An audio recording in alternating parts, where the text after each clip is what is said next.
4장 1절부터 12절입니다. 창세기 4장 1절부터 창세기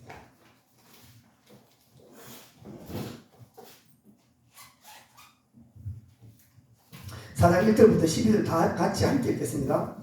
아담이 그의 아내 하와와 동침하며 하와가 임신하여 가인을 낳고 이르되 내가 여호와로 말미암아 병남하였다 하니라.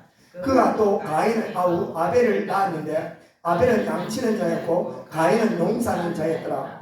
세월이 지난 후에 가인은 땅의 소산으로 재물을 삼아 여호와께 드렸고 아벨은 자기의 양으로 첫 새끼와 그 기름으로 드렸더니 여호와께서 아벨과 그의 제물은 받으셨으나 가인과 그의 제물은 받지 아니하신지라. 가인이 몹시 분하여 안식이 변하니 여호와께서 가인에게 이르시되 내가 분하여 하면 어찌 됨이냐 안식이 변하면 어찌 됨이냐 내가 선을 행하면 어찌 낯을 들지 못하겠느냐 선을 행하지 아니하면 죄가 문에 엎드러져 있느니라. 죄가 너를 원하나 너는 죄를 다스릴지니라. 가인이 그 아우 아벨에게 말하고 그들이 덜에 있을 때에 가인이 그 아우 아벨을 쳐 죽이니라. 여호와께서 가인에게 이르시되 내 아우 아벨이 어디 있으며 그가 이르되 내가 알지 못하나이다. 내가 내 아우를 지키는 자이니까. 이르시되 내가 무엇을 하였느냐 내 아우의 빗소리가 땅에서부터 내게 호소하느니라. 땅이 그 입을 벌려 내 손에서부터 내 아우의 피를 받았은즉 내가 땅에서 저주를 받으리니 내가 밭을 가려도 땅이 다시는 그 효력을 내게 주지 아니할 것이요 너는 땅에서 피하여 유래하는 자가 되리라. 아멘.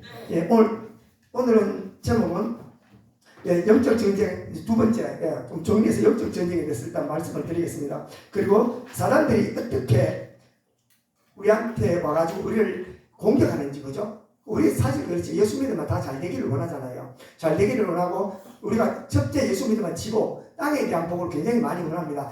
자녀들이 잘 되기를 원하고 경제적으로 풍성하기를 원하고 건강에 대한 복을 얻기를 원하고 또 하나님께서 그것을 주시기를 원하시고 그런데 이것을 방해하는 세력이 사단이 있습니다. 사단이 있고 또 예수 믿으면 또 하나 우리가 바라는 것이 나한테는 고난이 없었으면 하는 게 다 동일한 마음이에요. 저도 예수를 30살 때 믿었거든요. 31살 때 믿었습니다. 그전까지 고난과 화난이 굉장히 많았습니다. 그런데 예수를 처음에 영접할 때 하나의 생각이 뭐냐면 예수 믿으면 잘 살기를 원했었고 고난이 없기를 원했었어요. 누구나 마찬가지죠. 그런데 막상 우리가 예수를 믿고 나면 사실 고난이 없는 게 아니라요. 다른 사람이랑 똑같이 옵니다. 다른 사람들도 세상 사람들도 자녀 때문에 고민하고요. 또 세상 사람도 돈 때문에 고민하죠. 우리도 똑같이 동일하게 돈 때문에 고민합니다. 또 세상 사람들도 건강 때문에 고민하고 우리도 건강 때문에 똑같이 고민을 해요. 세상 사람이나 예수 믿는 사람 보면 별반 마음이 없어. 하나 딱 차이 나는 게 뭐냐면 마음이라요. 그 사람은 똑같은 환경 속에서 마음이 늘 불안하고 하는데 우리는 거기서 평안을 누린다는 거. 또 우리가 볼 때 저 정도 같으면 충분히 살아가는 아무 걱정 없는데 애들도 저렇게 잘 되는데 뭘 걱정해? 라고 하지만 세상 사람은 걱정하죠. 그런데 우리가 그 입장이 되면 걱정하지 않죠. 하나의 차이가 뭐냐 동일한 환경 속에서 동일한 인생을 살아가고 동일한 살아가지만 거기서 마음가짐이 달라집니다. 이게 차이고 그래서 우리 주님께서 우리를 예수 믿으면 우리가 다 복받고 잘 살 거라 생각하는데 사실은 그렇지 않아요. 그리고 하나님의 마음에 대해 살아야 돼요. 하나님의 마음과 우리가 보는 우리 인생관하고 하나님께서 나를 부르는 인생관이 다릅니다. 우리는 예수 믿을 때 뭘 하냐면요. 가장 예수 믿을 때 뭐냐면 구원은 둘째라. 구원은 천국은 너의 이야기라. 저 멀리 얘기죠. 뭐냐면 여기서 잘 먹고 잘 살기를 원하는 게 첫 번째 목표예요.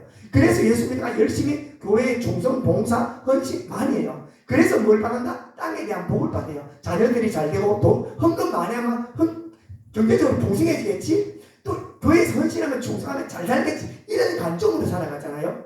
이게 우리가 신앙생활에 대한 관점이고 하나님께서 우리 인생을 그렇게 이끌어가지 않으세요. 하나님께서 우리 인생을 어떻게 이끌어간다? 우리의 육신에 대한 부분도 어느 정도는 관심이 있어요. 근데 육신에 대한 관심보다는 어디에 관심이 있다? 영혼에 대한 관심이 많습니다. 영혼에 대한 관심. 왜? 저와 여러분들은 이 땅에서 살아갈 날이 70년, 80년 되면 죽거든요. 근데 영혼이 살 시간은 얼마나 돼요? 영원하잖아. 영원하기 때문에 거기서 하나님께서 우리를 죽고 난 다음에 거기서의 삶을 기준으로 우리 인생을 이끌어가요. 그래서 뭐냐면 우리가 예수 믿고 나면 수많은 고난과 환난을 통과하는 이유가 뭐냐면 죽고 난 다음에 너 여기서 조금 고생하더라도 잘 하고 난 하나는 이후에 죽고 난 다음에 영생에게서 너가 상상도 못할 걸 내가 줄게. 이게 하나님의 계획입니다. 이 계획이 주죠. 야곱이 그랬지요. 야곱이 베델에서 누워서 돌베개 배고 하나님 만났을 때 할렐루야 뭐 달라고 그랬어요. 갈게 뭘 음식 달라고 했잖아요. 자기는 음식 달라고 주생각했잖아. 그래서 야곱의 꿈은 뭐냐면 하나님께서 기도한 내용이 아버지 하나님 살아계시니까 이 땅에 있을 때 갈 때 내가 길냥식을 주고 내가 부와 명예를 가지고 옵니다. 이걸 원했거든요. 야곱이 원했던 게 그거였어요. 그런데 야곱이 그 인생을 살다가 이제 하란에 가서 많은 재산을 이끌고 나서 하나님께서 야곱의 원한을 다 줬어요. 야곱은 엄청나게 부와 명예를 가지고 집으로 오지요. 그리고 기도를 해가지고 형이 에세의 문제를 해결합니다. 이제 야곱은 모든 문제가 다 끝났어요. 왜? 내가 이때까지 집에 갈 때 형 에세의 문제만 해결되면 되는데 형이 왔을 때 내가 기도에 무릎을 꿇어뜨리면 어떻게 해요? 하나님 응답하셨어요. 형이 와서 갑자기 삶이 바뀐 거예요.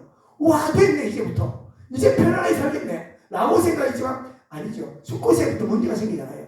그제부터 디나 사건 이래가지고 옆에 이방 족속들이 와서 죽이려고 할 때 베델에 올라가죠. 베델에 올라가면 끝날 줄 알았잖아. 근데 야곱 하나님 하죠. 야곱아 걱정하지 마. 내 이름 바꿔줄게. 이제 내가 너와 함께 할 거야. 걱정하지 마. 너를 통하여 12족속이 나오고 너를 강민족이 이룰게요. 됐잖아 이제. 다 끝났잖아.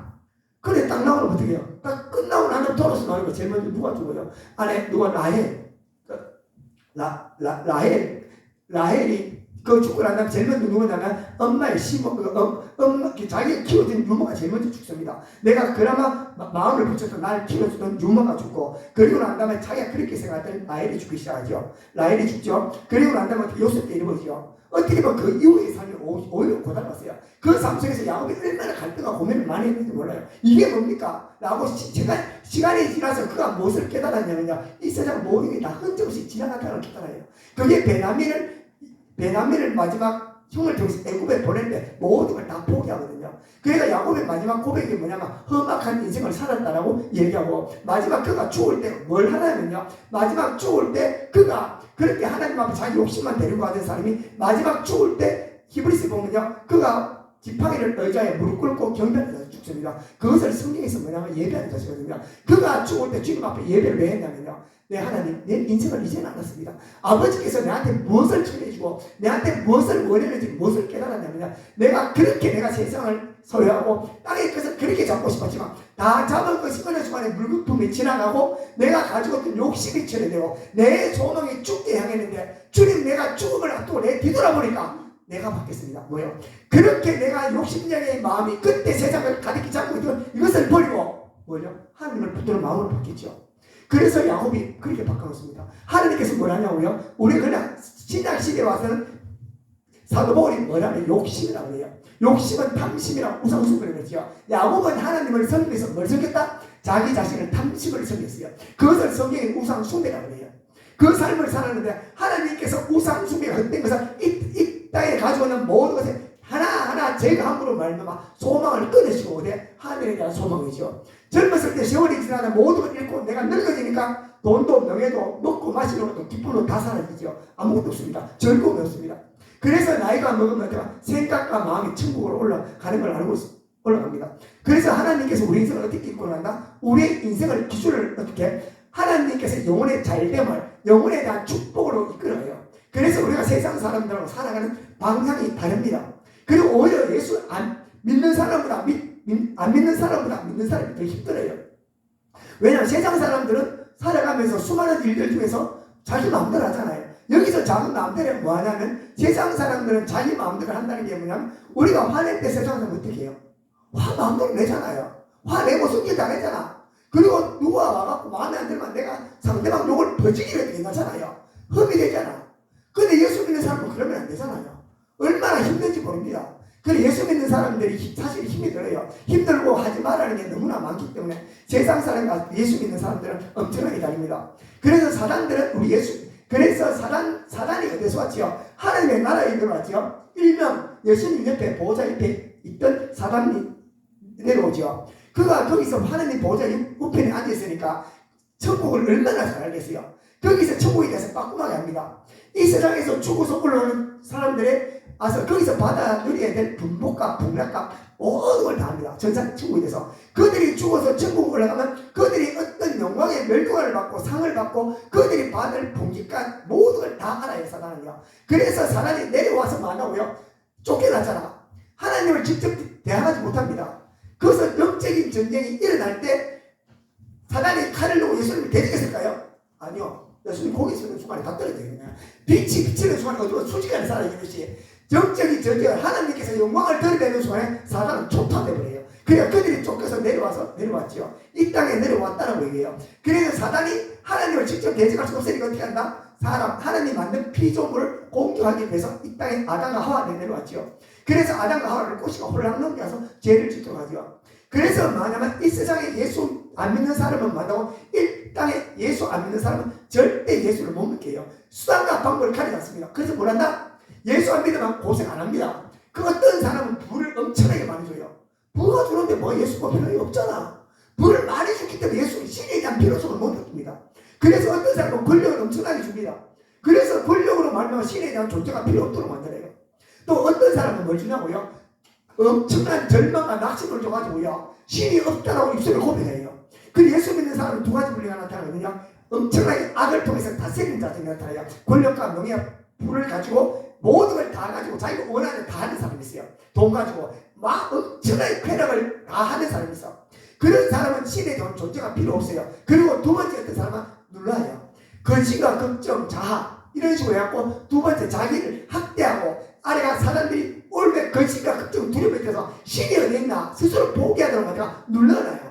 그래서 예수 못 믿게요. 그래서 예수가 있으면 내가 이래 살아야 되겠냐고, 예수가 있으면 우리 집에 이런 일이 나야 되겠냐고, 나는 신이 없다라고 생각해요. 라고 말해서 예수를 안 믿어요. 예수 안 믿는 사람은 그렇게 하죠. 예수 믿는 사람한테 똑같이 역사합니다.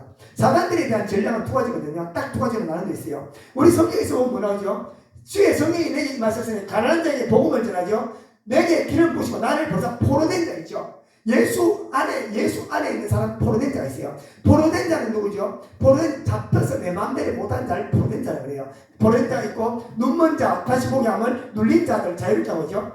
예수 안에 있는 사람의 두 가지 유형이 나타나는데 어떻게 나타나냐면 예수 안에 있으면서 사단들이 공격해서 첫 번째는 자기들이 종으로 삼습니다. 예수 안에 있는 사람들은 와가지고 하는 천국에 누릴 분복을 못 누리기 위해서 어떻게 한다고요? 와가지고 예수 믿는 사람들은 안에서 뭐냐면 자기가 자기 마음대로 해요. 자기 본성이 아주 충실하게 합니다. 어떤 사람은 교회 안에서 예수 안에 있으면서 욕을 마음대로 하고 자기 본성대로 마음대로 하는 사람이 있죠. 막 와가지고 자기 마음대로 해요. 그런 사람들은 뭐냐면 종이 돼요. 그래서 오늘 여기 보면 예수 안에 있는 가인 있죠. 하나님께서 아담과 하와를 에덴 동산에서 아담과 하와를 만들었습니다. 그리고 아담과 하와가 하나님에 대해서 잘 알잖아. 그는 에덴 동산에서 하나님과 만나서 대화하고 죄가 없는 상태에서 하나님과 아주 얘기를 많이 하고 하나님에 대해서 굉장히 많이 합니다.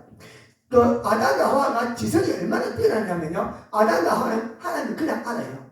그냥 알고 아담과 하와가 에덴 동산에서 지음을 받을 때 하나님에 대해서 모든 걸 많이 압니다. 많이 알고 그리고 난 다음에 에덴 동산에서 그가 타락함과 동시에 하나님과 관계가 멀어지죠. 그리고 난 다음에 아담이 가인과 아벨을 놓고 무슨 얘기를 했을 것 같아요? 이게 가인이 어느 정도 장성했을 때 제단에 제사를 드리죠. 그까지 아담은 가인과 아벨에게 무슨 얘기를 했을까요? 자기가 타락했는 모든 것, 에덴 동산에 있었던 이야기들, 그리고 하나님에 대해서 엄청나게 많은 얘기를 했겠죠. 수많은 얘기를 아담과 가인에게 엄청나게 많은 이야기를 합니다. 그 이야기를 들었을 때 똑같이 두 얘기를 듣죠. 근데 똑같이 우리가 교회 안에 있을 때 똑같이 복음에 대한 말씀을 듣습니다. 똑같이 복음에 대한 말씀을 듣는데 아벨은 하나님의 됨을 알고 하나님 앞에 그 예배를 받으셨죠. 가인은 그렇잖아요. 하나님을 알되 하나님을 경외했어요. 기만했어요. 왜냐하면 성경에 대한 본문을 쭉 읽어보면요. 와가지고 이거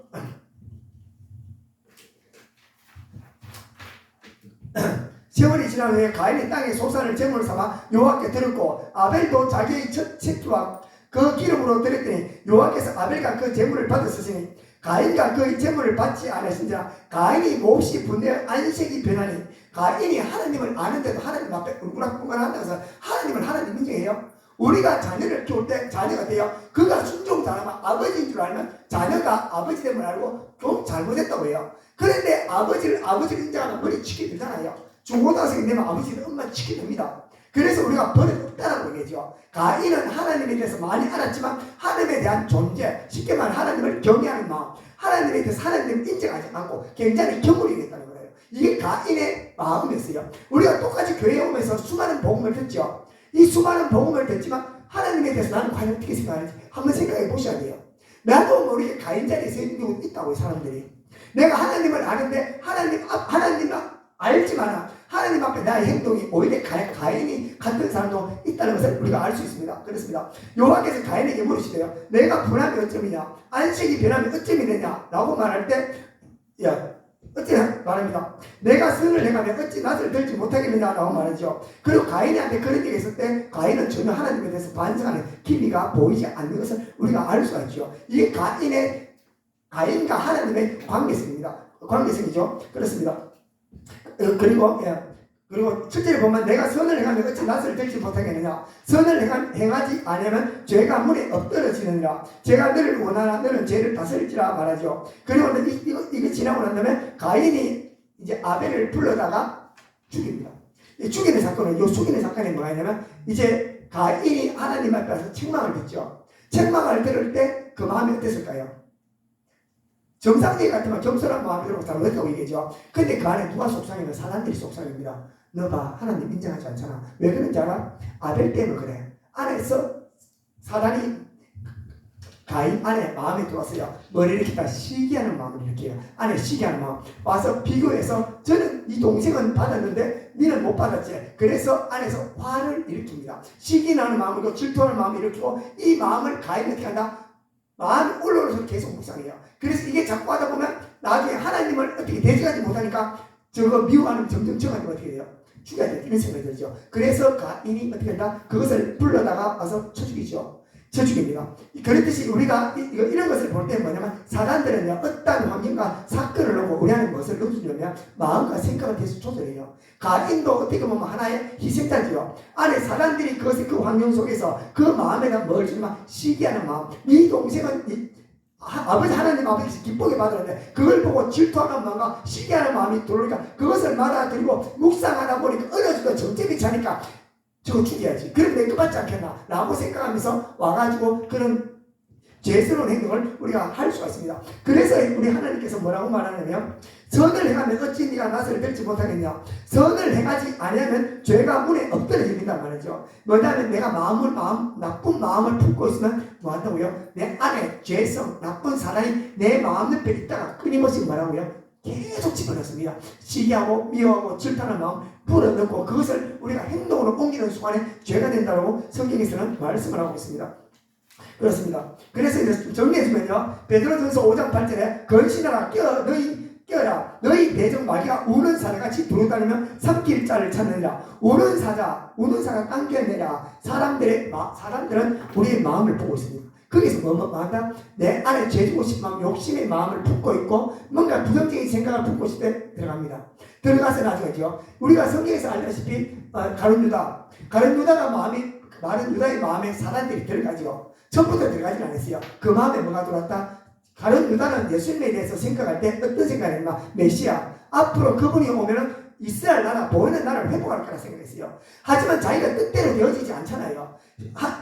가룟 유다가 생각하는 눈에 보이는 이스라엘 나라 회복이었고 하늘의 나라 회복은 눈에 보이지 않은 하나님 영적인 나라였고, 근데 가룟 유다가 생각해보니까 자기가 원하는 마음으로 되지 않으면 어때요? 자꾸 마음이 불편해요. 싫은 거야. 예수님이 내 마음이 안 되니까. 그런 마음이 안 되는 마음 속에서 사단이 보고 있다가 뭐 하대요? 그러면 죽이라고요. 그 안에 들어와서 예수님께서 예수님 가룟 유다의 마음에 들어와서 뭐냐면 제사장한테 일러주라고. 그러면 그가 제사장한테 가서 어떻게 와가지고 제사장한테 큰 기적과 이적을 내고 제사장 무리를 완전히 제압하면 새로운 나라가 도래하지 않겠나 이런 생각을 했겠죠. 그런데 거기 안에 그런 어두운 생각을 집어넣듯이 그런 생각을 품고 있으니까 사단이 그 안에 들어서 그렇게 일을 한다는 것입니다. 그렇습니다. 우리가 나쁜 생각, 부정적인 생각을 가지고 있으면요, 사단들이 그 생각을 제일 먼저 집어넣어요. 집어넣은 다음에 어떻게 해요? 거기서 어느 집어넣고 자리가 잡혔다 싶으면 계속 들어갑니다.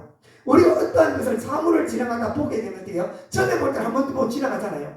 자꾸 보면 어떻게 해요? 관심이 되죠. 눈길을 두 번, 세 번 보면 어떻게 되냐면 어느 순간에 내가 마음에 같이 불같이 사고 싶은 마음, 가지고 싶은 마음이요. 이게 일어나요. 일어나다 보면 그게 나중에 일어나다 보면 어떻게 표출되나? 입술로 표출됩니다. 입술로 표출되죠. 이렇게 입술로 표출되고 행동을 드러날 때 우리는 사단들의 먹이가 됩니다. 먹이가 되고요. 그래서 그리고 우리 그리고 이제 5절에 보면요. 가인이 그 재물을 받지 않은지라 가인이 몹시 분하여 안색이 변하니 여호와께서 가인에게 이르시되 내가 분하여 하면 어찌 되냐 안색이 변함이 어찌 됨이냐 라고 말이죠. 여기서 분하다는 말은요 하나님을 경외하는 마음이 없다는 것입니다. 하나님을 기만하고 있는 마음이고요. 그리고 하나님은 하나님됨을 인정하지 않았어요. 그래서 내 안에 내 본성대로 그대로 한다는 것을 우리가 알 수 있습니다. 그리고 이 결과로 말하면 어떤 일이 일어나냐면요. 이제 4장 11절 보면 땅이 그 입을 벌려 내 손에서부터 내 아우의 피를 받았으며 내가 땅의 저주를 받으리니 내가 밭을 가라도 땅에 다시는 효력을 내어주지 아니할 것이요 너는 땅에서 펴여 유리하는 자가 되리라 말하죠. 이걸 복음적으로 설명하면요. 땅이 저주를 받아 땅을 저주를 받는다는 것은요. 죄를 지었고 죄에 대한 선자를 쓰니까 우리가 하나님 앞에 점점 불리가 됩니다. 내 마음이 점점 강팍해져요. 그래서 우리가 하나님 앞에 하나님 보시기에 바르게 살지 못하면 내 마음은 하나님과 사이가 멀어진다는 건요. 어둠에 속하게 되고 어둠에 속하게 되면 어떻게 되냐? 부정적인 생각이 있죠. 어두운 생각, 상념된 거지가 긍정적인 생각이 많이 와서 내 마음에 선한 열매를 맺지 못해요. 그래서 이게 우리가 가인처럼 하나님 앞에 범죄하게 되면 땅에서 저주를 받으니 밭을 갈아도 땅이 다시 효력을 내지 못하리니 다시 말하면 하나님과 사이가 멀어지면요 내 마음에 선한 열매를 맺지 못한다라고 말씀하고 있습니다. 그렇습니다. 그리고 우리가 하나님 앞에 뭐가 죄가 될까요? 우리 죄에 대한 기준을 좀 정리해주면요 죄 하나님 앞에 나쁜 거 시기하고 질투하고 죄도 맞아요. 가장 큰 죄는 무슨 죄냐면요 우리가 창세기에서 보면 6장 5절에 보면요 여호와께서 사람이 죄악이 세상에 가득함과 그의 마음에 생각하는 모든 계획이 항상 악할 뿐이라 보시고 땅에 사람을 지었으면 한탄하사 마음에 근심하시고 멸망시키죠. 그러면 도대체 홍수 이전의 사람들의 상태가 어떤 상태였을까? 어떤 상태였냐면 마태복음 24장 37절에 보면요 노아 때와 같이 인자의 임함도 그러하리라. 홍수 전에 노아가 방주에 들어갔던 날까지 사람들이 뭐 했다고요? 먹고 마시고 장가가고 시집갔대. 그게 다야.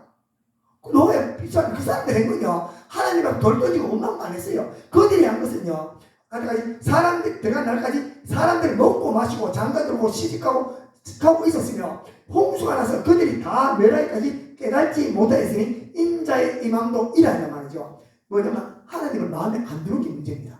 하나님을 관심 없는 게 죄라요. 하나님을 떨어진다는 그 자체가 됩니다. 세상 사람 하나님 인정 안 해요. 인정 안 해요. 인정 안 하기 때문에 그게 불법이래. 하나님은 뭐죠? 하나님의 법은요 하나님께서 하나님을 인정하고 하나님을 경외하고 하나님을 사랑하는 게 하나님의 법이거든요. 그런데 세상 사람은 똑같이 먹고 장가가는 게 죄가 아니라 그거는 파생된 결과고 그들의 마음과 생각, 의식 속에 하나님의 존재 자체가 없어요. 그게 있잖아요.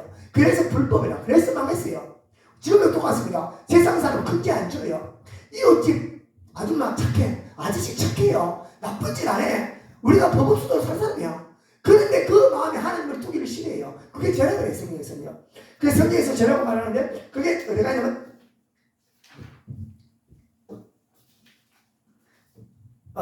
로마서 1장 28절에요. 또한 그들의 마음에 하나님의 두기를 싫어하며 하나님을 두게 하기 싫어하면 하나님께서 그들을 그 상실한 마음대로 버려두사. 싫어하면 하나님 마음에 두기 싫으면 어떻게 된다? 마음에 두기 싫어하면 알아서 놔둘게. 놔두면 누구 들어온다? 하나님의 계획 안 하면 누구 들어온다? 사단이 쭉 들어가요. 들어가서 그한테 뭐 준다고요? 그들에게 주사 합당치 못한 일을 하게 하셨으니 모든 불의, 추악, 탐욕, 악의 가가죠. 시기, 살인, 분쟁, 그리고 사기, 악도, 수고를 이런 걸 준대. 이게 들어간대요. 그게 뭐냐고요? 세상 사람들이 어떤 마음이야? 시기하는 마음, 질투하는 마음, 그리고 수고하는 마음, 거짓말을 하는 이 마음에 가득 차 있어요. 이게 있는데 그게 어떻게 해요? 계속 다 드러나잖아. 그래가요. 어디서 드러납니까? 눈에 보이지 않는데 말로 다 드러나요. 행동으로 옮기는 사람은 대부분 사람이고, 행동으로 옮기면 어떻게 된다고요? 사람들이 억압에 눌러요. 사람들이 어떻게 된다? 종으로 쓰는 사람은 시기를 하도록 해서 막 욕을 하고 해서 확 눌러요. 그래서 사람들은 그 사람을 죄를 몸으로 드러내서 자기 종을 삼아서 영혼을 물려버려요. 그래서 저 집사님 누구 만나면 무서워 죽겠다고요. 말하는데 왜 자꾸 무시하냐고. 나는 말도 한마디 못하겠어. 그가 사단의 종이 돼서 내 영혼을 억압해서 눌러요. 또 두 번째 뭐냐면 눌림을 당하는 사람은 어떻게 쪼그라들어 있죠. 그래서 기도 못 핍니다.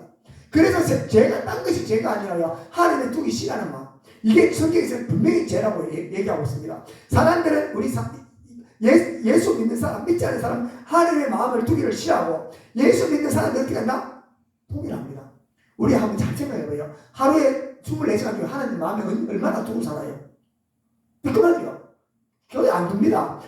대부분 사람이 주일날만 마음에 두고 예배 시간만 두고, 예배 시간도 어떻게 한다? 생각은 다 딴 데가 있어요. 왜냐하면 사단들이 많다고요. 끊임없이 너희 마음에 하나님을 집중 못하도록요, 세상에 대한 생각을 쏟아 넣어줍니다. 여기 예배 시간에도 집회 시간에 앉았으면요, 세상 생각이 들어와서 낮에 있었던 일, 어제 있었던 일, 누구 있었던 일, 누구 생각이 끊임없이 들어와서 몰입 못하도록요. 그리고 예배당을 나가면 어떻게 한다? 나는 일상으로 돌아가죠. 일상으로 돌아간다는 게 뭐냐면 하나님을 떠나서 하나님하고 전혀 상관없는 내만의 인생길을 걸어갑니다. 이게 넓은 길이에요. 성경에서 이게 넓은 길이라고 그래요. 우리가 수많은 사람이 좁은 길과 넓은 길의 차이가 뭐냐면, 우리가 십자가를 지고 가자, 좁은 길을 걸어가자, 협착한 길 있죠. 그 길은 눈에 보이지 않는 길이라고 얘기하죠. 그게 어떤 길이냐면요, 좁은 길, 딴 게 좁은 길이 아닙니다. 교회 가는 게 좁은 길이 아니라요. 교회 가는 건 누구나 올 수 있어. 종교생활 하면 돼요.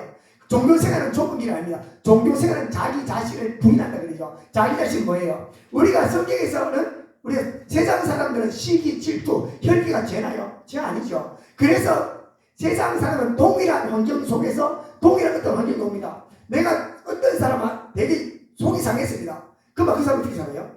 마음대로 합니다. 내가 대놓고 못하면요, 혼자 내가 벽 보고 얘기 바가지를 합니다. 밤새도록 내가 입에 열받아갖고 저런 새끼 치기하지 하면서 내가 잘될 걸 못 보다 하면서 하루 종일 막 얘기하죠. 세상 사람은 괜찮아요. 왜? 그 세상 사람은 세상 사람 방법이니까 그거 절대 신경 안 써요. 그런데 예수 믿는 사람은 그거 하지 말해. 그거 하지 말아요. 그래, 자기 자신을 부인하는 게, 자기 안에 있는 본성을 거부하는 게 실제 쉽지 않아요. 그래서 우리가 하나님께서 뭐냐면요, 7절에 보면 우리 하나님께서 말씀하신 가인한테 얘기하는 게, 말씀하신 게요, 선을 행하면 어찌 낯을 들지 못하겠냐. 선을 행하면 못 봐. 볼 수 있잖아. 야, 선을 행하지 않으면 죄가 문에 엎드려져 있느냐. 뭐냐면 선을 행하지 않으면 죄가 안에 내 마음속에 엎드려서 끊임없이 안에 막 집어넣어요. 뭐라고요? 안에 미워해. 계속 미워해. 그러면 억울하면 계속 집어넣어요. 그러다 보면 어떻게 팍 터져요.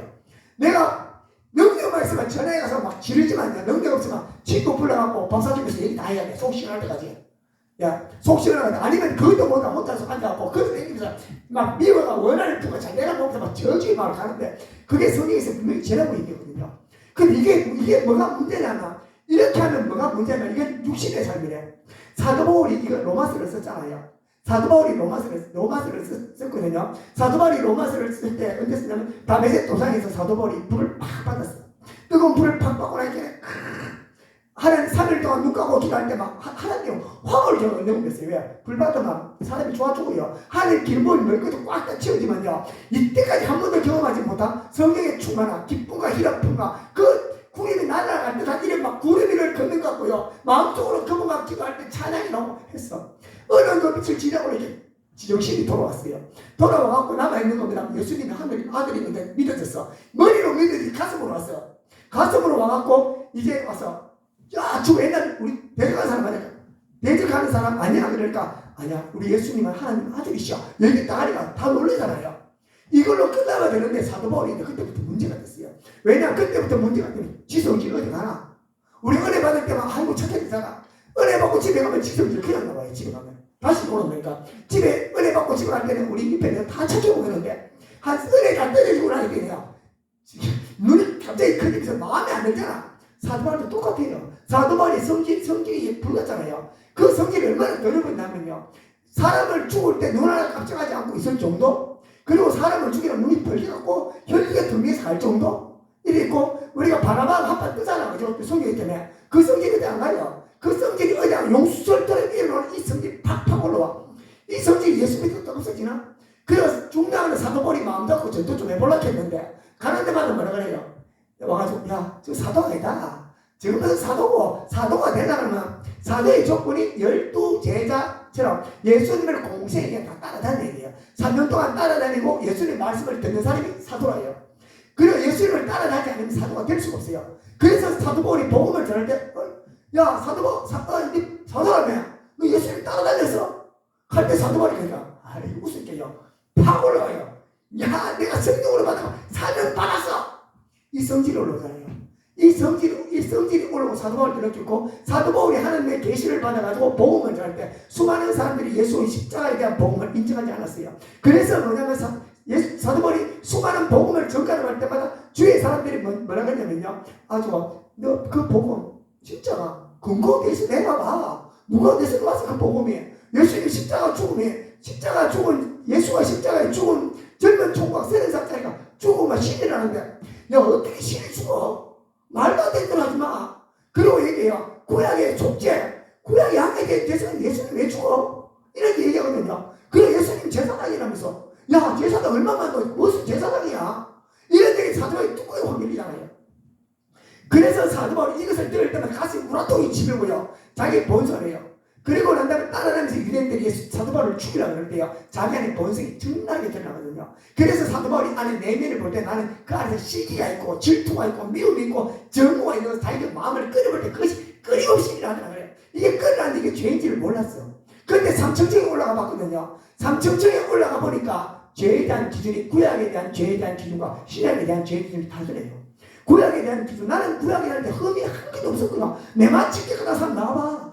율법적 완벽한 사람 나와봐. 난 죄였거든요. 근데 예수님 딱 만나고 주님을 딱 만나니까 죄에 대한 기준이 바뀌었어요. 구약시대의 죄에 대한 기준은 드러나는 행위에 대해서 눈에 보이는 죄가요. 근데 신약시대 때는 죄가 어디 가요? 주님께서 신약시대 때 죄에 대한 기준은 내면으로 들어가요. 내면에 너의 마음에 시기하는 게 죄래. 질투하는 게 죄래. 그것을 죄라고 얘기합니다. 그래서 성경에서는 뭐라고 말하냐면요. 누가복음 예수님께서 말씀하세요. 그들에게 이르시되 누가 삼가 모든 탐취를 물리치라. 사람이 생명이 그 소리에 능한 데 있지 아니하라. 탐심 마음에 일하는 각종 시기 질투 혈기 이것을 물리치래요. 그는 골로새서 3장 5절에 사도 바울이요 땅에 있는 지체를 죽이라. 땅에 있는 지체가 뭐죠? 음란 부정과 사욕과 악한 정욕과 탐심은 우상 숭배라고 말하죠. 이런 뜻이 말하고 예수님께서 말하듯이 나는 내게 음욕을 품고 여자를 보는 데마다 마음에 이미 가늠이 죄졌대요. 지나가는 데만 음욕 품었을 죄네. 그럼 어때요? 지나가는 어째 텔레비 진짜 좋네? 꼭 사야지. 죄네. 이게 죄네. 성경에서는요. 어떤 데서 지나가다 저게 마음에 안 들어. 와, 이거 죄네. 이게 성경에서. 구약과 죄가 신학적인 달라요. 그래서 구약에는 눈에 나타나는 죄고 신약에서는 내 마음에 품고 이것을 내 마음에 품고 어떻게 해요? 마음속을 품고 내 마음에서 일어나는 여러 가지 행동들이 다 죄라고 성경에서 정해봤어요. 이런 죄를 많이 지으면 어떻게 된다고요? 성경에서는요. 사도 바울이 얘기를 하고 있습니다.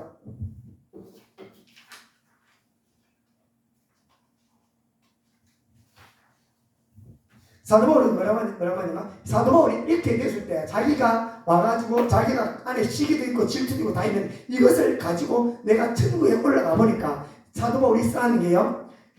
이제 고린도 6장 9절에 불의한 자가 하나님의 나라를 유업을 받지 못할 줄 알지 못하냐. 하나님의 나라를 유업을 못 받는데요. 이런 사람들은. 그래서 알지 못하냐. 미혹을 받지 말라. 음행하는 자라 우상 숭배하는 자라 가늠하는 자라 탐색하는 자라 남색하는 자라. 이게 무엇을 의미하냐면 나의 행동이 아니라 마음속에 품고 있는 걸 얘기해요. 고린도전서 6장 10절에 도적이나 탐욕이 마음에 일어나는 욕구죠. 욕구뿐이 아니라 술 취하는 자라 모욕하는 자라. 모욕은 마음에서 입을 하잖아. 모욕하는 자라 속여 빼앗는 자들은 하나님의 유업을 받지 못한다고 분명히 말하고 있습니다. 형제들아 내가 이것을 말하니 혈과 육은 하나님의 나라에 이어받을 수도 없고 썩는 것은 썩지 않을 것을 유업을 받지 못하느니라 말해요. 그래서 구약에 대한 기준은 눈에 보이는 때리고 죽고 잡아 죽이는 게 죄지만 신약에 왔을 때는 내 마음에 일어나는 게 일어나고 이 마음을 일어나는 마음에 있는 것을 할 때 사실 제일 힘들 게 뭐냐면요. 저 사람 혼담에 못하는데 그만큼 힘들 게 없어요. 오늘 막 열가지가 있는데 이거 막 해야 되는데 안 하면은요 지금 죽기만큼 힘들어. 이거 확 다 해가 속이 시원한데 가슴이 터질 거예요. 그리고 화병난다 하잖아요. 화병난, 그래서 화병내요. 야, 그래가 누구 사랑하면 이걸 너희들 사랑한다 못 해야 되는데 못 가려고 싸울 때 하고 싶은 말 다 못하고 물한통이 가슴에 막 친다니까. 진짜 이 십자가 지는 거야. 이걸 못하는 게 힘들어요. 이것을 죄라 그래요. 세상 사람은 밥 먹듯이 이거에 세상 사람은 제약을 받지 않습니다. 왜? 다 하는데 대한민국 헌법에 이거 문제될 게 없어요. 그런데 예수 믿는 사람은 이제 성령께서 여기서 터는 거라. 하고 나면 이제 머리 뻑뻑 끌고 후회하잖아요. 이게 아닌데 꼭 잘못했습니다 라고 얘기합니다. 그렇습니다. 그런데 이 모든 게 죄에 대한 기준이 구약과 신약에 대한 달라지고 우리 주님께서 이 문제를 해결하고 오셨어요. 예수님께서 공생에 대한 우리가 예수님께서 십자가 사건 많이 알잖아요. 이 십자가. 예수님 십자가 죽으면 십자가에 돌아가신 사건만이 완성하잖아요. 예수님께서 공생의 기간에 걸어갔던 이 길을 이걸 주님께서 다 해결하셨어요. 일어나는 감동. 그러면 자 예수님께서 언제가 힘들었을까? 예수님이 12제자를 다 부르셨어요. 12제자를 부르셔가지고 12제자를 가는 유다가 있잖아요. 예수님께서는 하나님이시니까 사람 마음을 다 와요. 가는 유다가 나 죽일 거 알아. 알고 같이 적과의 동침을 3년 반 해야 되는데 우리 신경을 어떻게 했어요? 예를 들면 우리 교회 안에서도 공동체 안에서도 지나갈 때마다 나를 되게 싫어하는 거 느낌만 받을 때 같이는 자체가 고통스럽잖아. 예수님께서 공생의 기간 3년 반 동안 가는 유다가 밤송이처럼 자기 옆에 있었지만요. 그분은 한 번도 내지 않았어요. 그리고 사랑이 뭐라 그랬을까? 예수님 마음에 들어. 야, 가는 사람 죽일 거야. 너 알지? 예수님 말 계속 죽일 거라고. 안에 수실 거라고 얘기하죠. 그런데 예수님께서 그 사람들이 예수님 마음에 계속 그 마음을 넣어줄 때 주님께서는 다 거부하셨어요. 거부하죠. 그리고 난 다음에 또 제사장과 대제사장과 서기관들이 예수님을 따라다녀요. 따라다니면서 예수님 앞에 와서 안식일에 대한 문제랍니다. 이런 거 있을 때마다 안식일에 대한 문제 놓고 할 때마다 예수님께서는 반응하지 않으시죠. 그런데 예수님께서 공생에 다니면서 우리가 길에 걸어다니면 우리가 하늘을 걸어다니면서 생각이 들어요. 좋은 생각 들어요. 오늘 가만히서 보면 제일 많이 드는 생각이 어제 누가 나한테 욕했던 거, 누가 와서 난 눈을 흘려봤던 거, 또 그래가 와갖고 우리 아들이 나한테 잘해준 것도 생각나. 대부분이 무슨 생각이 나냐면요, 3년 전에 묵었던 거, 5년 전에 나한테 섭섭했던 거 생각난다. 그리고 전부 다 생각이 뭐냐면요, 가만히 있으면요 거의 다 내한테 화를 내는 거, 시기할 수 있는 마음, 미워하는 마음. 옛날에 누가 나한테 조금 해코지했던 거죠. 안 좋았던 거면 계속 생각나거든요. 특정한 사람 걸리면 그 옛날에 과거에 있었던 수십 년 전에 있었던 게 어제같이 생생하게 생각나요. 예수님의 공생의 기간 다녔을 때 예수님한테 어떻게 사람들이 공격했을까? 끊임없이 유대인과 바리새인들이 예수님에 대해서 힐난하고 귀신 들려도 이런 걸 끊임없이 예수님 머리에 집어넣을 거란 말이야. 근데 예수님께서 그걸 다 거부하셨어요. 그걸 다 이기셨다고요. 예수님께서 공생의 십자가 기간 3년 반 죽으시는 십자가에 절정했지만 3년 반 공생의 기간 자체가 주님께서 고통의 삶이었어요. 키우던 강아지 한 마리 달라들면 어떻게 했어요? 확 잡아먹어야 될까요? 예를 들면 강아지 한 마리가 와서 그러면 어떻게 했어요? 확 집어가야 되죠. 그래서 사람은 그렇게 고양이들이 달라들면 속상하죠. 그런데 와가지고 12제자가 가는 유다도 마찬가지고 끊임없이 제자들도 마찬가지고 주님을 위한 것이 아니라 끊임없이 바리새인과 서기관들은 예수님을 끊임없이 3년 반 동안 따라다니는 문제만이 문제가 아니라 사단들이 그 문제를 가지고 끊임없이 예수님 머리에 생각하다 멀어는다. 그들을 와서 어떻게 좀 하라고, 자신의 능력으로 죽이라고, 미워하라고, 그들을 앉아가 뭐라 그러라고, 사람들이 그 모든 것을 줄 때 주님께서 그 모든 걸 다 거부하셨어요. 그래서 예수님이 공생의 기간 3년 반 동안 주님께서 안에 일어난 사단 마귀가 주는 생각 있죠. 부정적인 생각, 어두운 생각, 그리고 그 모든 생각을 주님께서 다 이기셨어요. 그 이기시고 주님께서 십자가상에서 완전히 다 이기셨잖아요. 이기시고 주님께서 승리하셨잖아요. 그분이 어디 와 계십니까? 내 안에 와 계십니다. 우리는 내 안에서 본성, 죄가 내 안에서 뭉클해서 내 안에 끊임없이 집어넣어요. 뭐라고요? 어떠한 생각이 들어오면 미워하라고, 어떠한 생각이 들어오면 험담하라고, 어떠한 생각이 들어오면 판단하고 정죄하라고, 끊임없이 내 마음의 사단들이 계속 가슴에다가 생각에다 집어넣거든요. 집어넣는데 이걸 이길 수 있는 방법이 뭐냐면 주님께서 이미 다 이기셨습니다. 그분이 어디 와 계시다고요? 각자 여러분 안에 저 안에 와 있어요. 이제 우리가 남은 게 뭐냐면요, 내가 예수를 붙드느냐 안 붙드느냐 이 차이예요. 내가 이길 수 있는 것은 뭐냐면 이미 예수에게 다 이겨놓으셨는데 이제 내 안에 예수 성령께서 계시는데 성령님 나를 도와주시고 내가 이길 수 있는 방법을 주세요 라고 하시면 돼요. 그리고 우리는 환경은 바뀌지 않습니다. 환경은 앞으로 크고 작고 많은 일들이 있을 수 있어요. 그리고 그 환경이 뭐냐면 하나님께서 환경이 뭐냐면 환경이 계속 막 연단시킨다 그러니까 막 집에 불이 나고 대형 교통사고 나고 이거 아니라 그렇게 하다가 다리 몽디가 부러지고 막 수술해야 되고 아니라 그렇게 큰일 안 나타나요. 단지 내가 원하는 기준이 있죠. 이 기준보다 조금 못한 일이 나요. 우리가 지난해까지 시험을 80점 받지만 갑자기 50점 받아오잖아. 그럼 뭐라요? 50점 문제 좀 팍 올라오느니라. 그러니까 그만에 학원 보내는데 왜 50점밖에 안 나냐고. 그렇죠. 내 기준에 낮게 내려와요. 그럼 어떻게 돼요? 내 기준보다 낮으면은 그 속이 상해지죠. 이게 연단입니다. 그 환경 속에서 우리 대처하는 걸 훈련시켜요. 우리 사도 바울이 자족이라는 얘기를 쓰지, 그죠? 자족이라는 얘기가 뭐냐면 사도 바울이 환경이 올라갔다 내려갔다 때 사도 바울이 처음에 다메섹 도상에서 불 받고 복음 전할 때 안 그랬어요. 와, 생명의 복음, 영생의 복음 있으면 잘 돼야지. 그럴 때가 주먹 터지고 막 두드려 맞잖아. 속이 얼마나 상했겠노? 아버지, 내가 복음을 전하는데 이게 뭐냐고요? 왜 그러냐고, 내 몸이 이거 뭐냐고 할 때 속이 막 다운돼 있을 때 다운돼서 거기서 사도 바울이 깨달은 게 뭐냐면 거기서 내가 기준점과 관심을 낮추는 거예요. 내가 기준점을 낮으면 낮을수록 어떻게 된다? 소환상이 그럴 수도 있지. 그럼 이것을 통해서 내 영혼이 유익이 되겠지. 이것을 통해서 내가 나한테 분명 유익이 될 거야. 이런 생각과 관점과 시각을 보면 눈이 바뀌어지는 게 진짜 성숙한 그리스도입니다. 그래서 진짜 성숙한 그리스도는 영성이 늘려 뭐냐면 환경에 내 마음이 흔들리지 않아요. 우리 여러분들도 보면 성령 충만 받기를 원하고 은사 받기를 원하거든요. 은사 받기를 원하고 성령 충만 받기를 원합니다. 성령 충만을 많이 줘요. 기도할 때마다 찬양할 때 부어주거든요. 부어주고 좀 이따 보면 다 쏟잖아. 언제? 환경에서 마음이 확 내려가 버리잖아요. 갑자기 기분 좋았는데 와가 우리 신랑이 누가 소리 꽥 지르는 바람에 지나가다가 누가 나 욕하는 바람에 갑자기 기분이 빡 다운되죠. 그럴 때 은혜가 쏟아집니다. 그래서 우리가 지킬 것은 성경에서 말하는 물은 마음을 지키라고 말하죠. 그래서 우리가 원하는 환경이 되지 않더라도 그 환경을 어떻게 하나님께서 주시는 환경인데 반드시 나에게 영혼의 유익이 될 거야. 이걸 권한을 가지고 살아야 돼요. 내가 원하는 환경보다 낮아질 때 반드시 이것을 통해서 반드시 우리 하나님은 이것을 통해서 내 영혼의 유익을 만들어내실 거라는 걸 생각해야 돼요. 이스라엘 백성들이 출애굽해서 하나님을 원망했잖아요. 그들이 한 거는요 입술을 원망했는 밖에 없어. 하나님 앞에 딴 거 특별한 게 없어. 자기 물이 나와야 돼. 물 안 나오니까 원망했지요. 원망이 무엇이냐면요. 아유, 하나님은 나를, 하나님께서는, 지금, 원망한다는 것은요, 하나님은 아니라는 거예요. 똑같아요. 하나님을 인정하지 않아요. 하나님은 나한테 진짜 선한 분이 아니네, 나쁜 분이네, 왜 나한테 나쁜 걸 줘? 이렇게 똑같습니다. 그래서 우리가 하나님의 선하심이요. 하나님은 선하시고 가장 좋은 거고 가장 좋은 걸 좋은 걸 주시기를 원하시는 분이 그분이시거든요. 근데 그게 내 기준에 안 맞을 수 있어요. 그러나 그분께서는 내 영혼의 유익과 내 영혼의 복됨을 주기 위해서 내가 원하지 않는 삶을 살게 하세요. 거기서 어떻게 하나님의 선하심을 믿고 인정하고 할 때 내 마음이 바뀌어요. 그래서 뭐가 바뀐다? 내가 생각이 바뀌고 마음이 바뀌면요. 세상에 보는 관점이 바뀝니다. 그렇듯이 우리 하나님께서는 우리에게 날마다 좋은 것을 주시길 원하셔요. 그래서 우리가 하루하루 살아갈 때 내가 내 마음을 지키고 있고 이런 고난이라고 그러죠. 내가 원하는 기준과 환경 속에서 그 환경에서 이길 수 있는 힘을 어디서 오냐면요.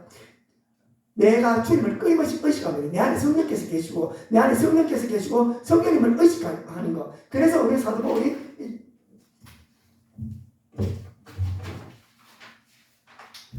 바울이 뭐라고 써놨냐면요. 빌립보서 6장 5절에 아무것도 염려하지 말고 오직 다만 모든 일에 기도와 간구로 너희 구할 것을 감사함으로 알라. 그죠? 여기서 기도와 간구는 달라요. 기도는 뭐냐면 하나님을 하나님을 인정하는 거다. 구약 시대 때 10편에 하나님을 찬양하면 하나님을 경배합니다. 하나님은 전능자이십니다. 하나님은 왕이십니다. 하나님은 주가 되십니다. 하나님은 온 우주를 통치하십니다. 이게 기도라요. 그것이 찬양이죠. 하나님을 인정하는 거고, 인정하고 두 번째 뭐냐면 하나님, 내가 이런 형편에 처지에 처해 있습니다. 내 형편과 마음을 아시오니 아버지 내 마음을 다스려 주세요. 아버지 아시죠 내 마음을. 그리고 이런 하나님을 높이고 내가 있던 일을 주님한테 아릴 때 우리 하나님께서 뭐라고요? 그래야만 모든 지각에서 깨어난 하나님의 평강이 그리스도 예수 안에서 너희 마음과 생각을 지킨대요. 그러면 안 흔들릴 거예요. 그래서 우리가 기도할 때 우리가 하나님을 찬양하고 경배하고 내가 있던 일들을 아릴 때 우리 주님께서 내 마음에 사단들의 부정적인 생각, 내 안에 어둠들의 생각이요, 본성, 죄성들이 사라지고요. 하나님의 평강이 옵니다. 그렇습니다. 그렇듯이 우리 하나님 사단들은 우리에게 무엇을 주기를 원하냐면요. 환경을 통해서 우리의 마음을 쑥대밭이 만들어요. 어떠한 환경에서 너는 반응해. 미워할 것은 미워하고 시기할 것은 시기하고 질투할 것은 질투해 라고 말하면서 네가 하고 싶은 대로 하라 그래요. 그러고 나면 어떻게 된다? 그렇게 하는 순간에 내 마음은 지옥으로 되어요. 내 마음이 쑥대밭이 되어지죠. 근데 하나님께서는 그렇게 하지 말고 싸우지도 말고 그럴 때 이 환경이 막 물밀듯이 밀을 때는 뭐 해야 된다고? 나를 봐. 하나님 됨을 선포하고 이것을 그대로 이야기하고 하나님 내 마음을 지키고 하나님께서 나한테 선한 것을 주시니 나는 아버지께 어떻게 반응해야 되고 이것을 통해서 무엇을 배워야 되며 이것을 통해서 무엇을 한테 알기를 원하시는다고 기도할 때 우리 마음이 평안히 찾아옵니다. 우리 주님께서는 어떤 분이요? 나를 위해 십자가 지고 돌아가신 분이죠. 나를 함께 하십니다. 함께 하시면 좋은 걸 주기를 원하시고 내한테 크고 작은 많은 일들 통해서 분명히 죽음 후에는 우리에게 하나님의 유업, 기업을 주길 원하시요. 그리고 여기서 하나님께서 세상을 이길 수 있는요 고난과 환난 속에서 이길 수 있는 능력들을 만들어 가십니다. 자꾸 하면 이겨요. 그런데 저 여러분들이 이 시간 또 기도할 때 하나님 주의 성령으로 충만케 해주시고 주의 이름을 부를 때 주의 성령께서 내 생각과 내 마음을 다스려 주시고 아버지 기도할 때 내 기도 찬양할 때 내 환경이 변하여 환경이 변하게 해주고 환경을 이길 수 있는 힘과 능력을 달라고 얘기하시는 저와 여러분 되시기를 예수님으로 축원합니다. 다 같이 찬양하시겠습니다.